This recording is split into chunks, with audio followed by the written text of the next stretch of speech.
This was my response to the fact that in my state of North Carolina, Amendment 1 has passed. I understand that it was voted for mainly by conservative Christians, or at least people who call themselves Christian. If you voted for this, congratulations, you are just as surely going to hell as I am, being that I am a heathen. What you voted for had nothing to do with God, nor with love. It did nothing progressive for anyone. All it did was strip away the rights of people who already had no rights to begin with. Gay marriage was already illegal in this state. It was not recognized in this state. All you have served to do is to take the rights away from those who are already struggling with love. Straight couples everywhere now have no legal reason to remain here. If a woman is injured by her boyfriend, it is no longer domestic abuse. If a mother dies and the father is remarried, the child might just be taken. That is the tip of the iceberg of this deplorable and evil act of legislation which you have let into effect. The last time something like this was ratified into the North Carolina Constitution was 1875, when it was, and I quote, illegal for a white male and a Negro to marry. That's right, you've just ratified Jim Crow. Congratulations. Now, before you say this has anything to do with God, look around. Men in million-dollar suits are prancing around your church, telling you what to believe, speaking on behalf of your God. You're no longer Christian. You have let the money changers into the temple and affixed the golden calf firmly upon the crucifix. Your altar now has a cash register on it.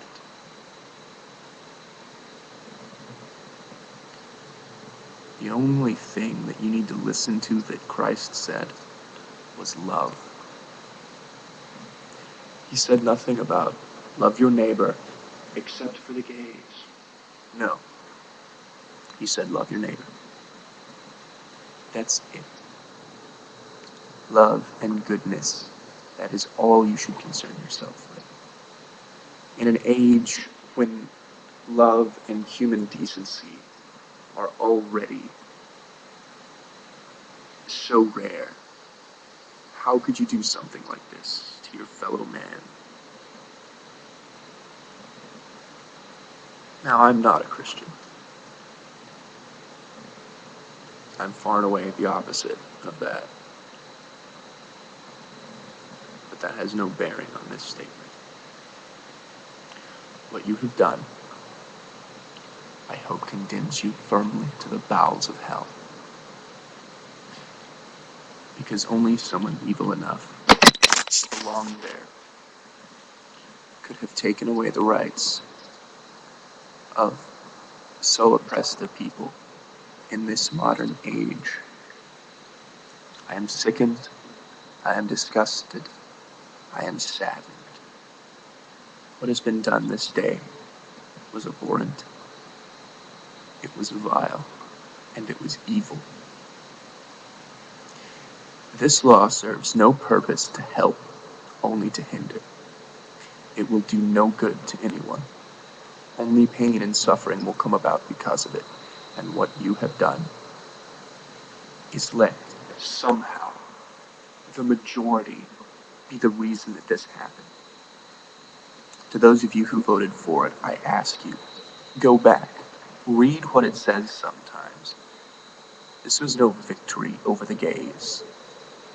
This was no moral right. This was simply a loss for those who love. And if you voted for it, you hold no love in you, not for your child, not for your husband, not for your wife, not for your God. Because if you can stand idly by while the love of another is crushed, and you in any way have helped this, that is tantamount to having no love within you at all.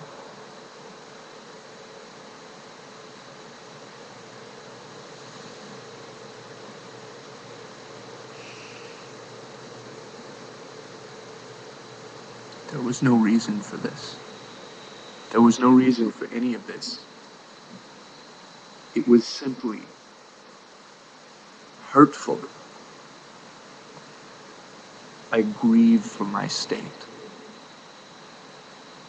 but I'll be damn sure to stick around. Because eventually, when my generation is the controlling share, if you will, of the voting population, instead of conservative 50-plus-year-old Christians or pseudo-Christians worshiping a homunculus in the guise of a politician, in the guise of a preacher. Us, the weirdos, the freaks, the people who constantly question. We will truly have a moral majority. Thank you and have a nice day.